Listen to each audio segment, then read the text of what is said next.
दर्शकों के लिए भी जानना बहुत जरूरी है कि बारीकी से आप बता रहे हैं। लेकिन एक बार हम विनोद श्रीवास्तव जी के पास भी चलते हैं, जो कि फॉर्मर इसरो साइंटिस्ट हमारे साथ जुड़ गए हैं। सर, ये समझना आपसे चाहेंगे कि आखिर आदित्य L1 सूरज के किन किन रहस्यों से पर्दा आज उठाएगा? कौन सी बड़ी जानकारियां हमें पता चलेंगी? क्या हमें पता चलेगा सूरज के अंदर और बाहर का तापमान कितना है? सूरज एक तारा है और इसकी आयु कितनी है? क्या ये हमें पता चलेगा? क्या ये ब्लैक होल में तब्दील हो जाएगा, और अगर हाँ तो कब तक?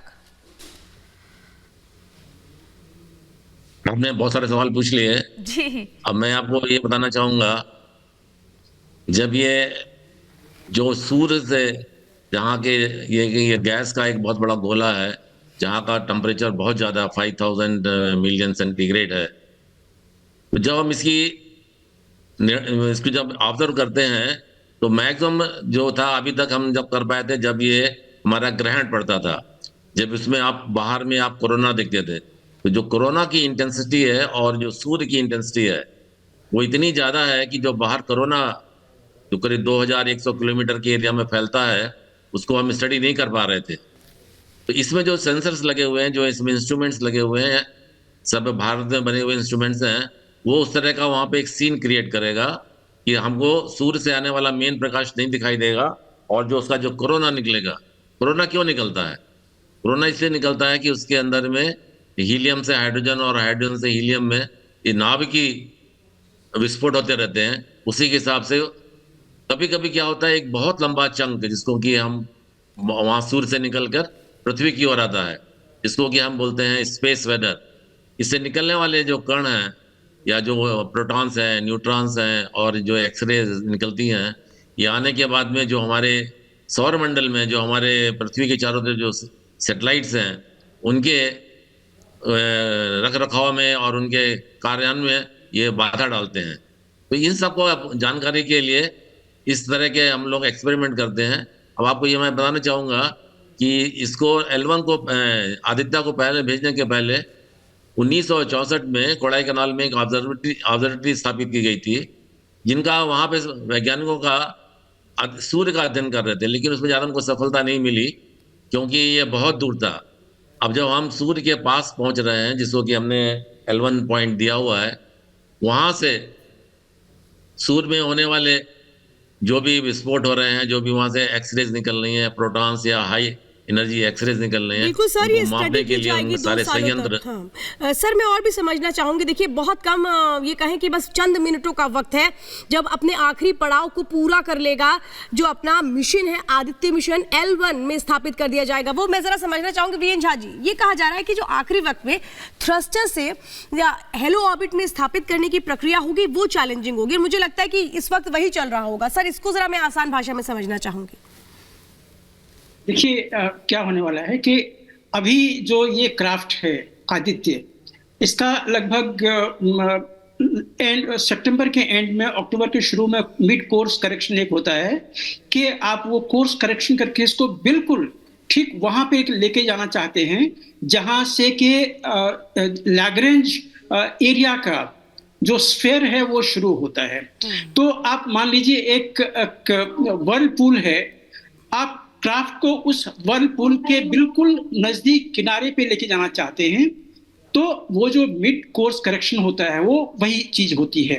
तो वहां पे आप इसके मार्जिन पे लेके जाना चाहते हैं, वो मार्जिन चाहे 10 किलोमीटर दूर हो, 15 किलोमीटर दूर हो, तो वहां से फिर उसको आज के दिन में जो है इसका मोटर फिर से फायर किया जाएगा, फिर उसके थ्रू इसको वो लैग्रेंज एरिया जो है उसमें इसको इन्फ्लुएंस किया जाएगा। आप आसानी के लिए समझ लें कि एक कागज का नाव है, इसको एक जो वो वर्लपूल चलती है किसी नदी में, उसमें बिठाने के लिए कागज के नाव को हम नजदीक में ले आते हैं और उसके बाद वहां से इसको उस तरफ में छोड़ देते हैं, फिर वो उसमें वो घूमती रहेगी।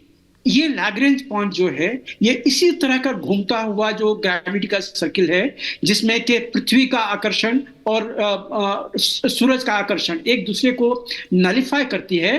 तो ये उसमें अब अगले 5 या 6 या 7 या 10 वर्षों तक, कभी कभार तो 15 वर्षों तक आप उसमें इन चीजों को रख सकते हैं। और सबसे बड़ा फायदा ये है कि यहाँ पे जाने के बाद इसके सारे सेंसर्स जो हैं वो टकटकी लगाए सूरज की तरफ में देखते रहते हैं और एक भी मोमेंट जो है वो नहीं जाता है, ना किसी जो एक्लिप्स का शंका होता है।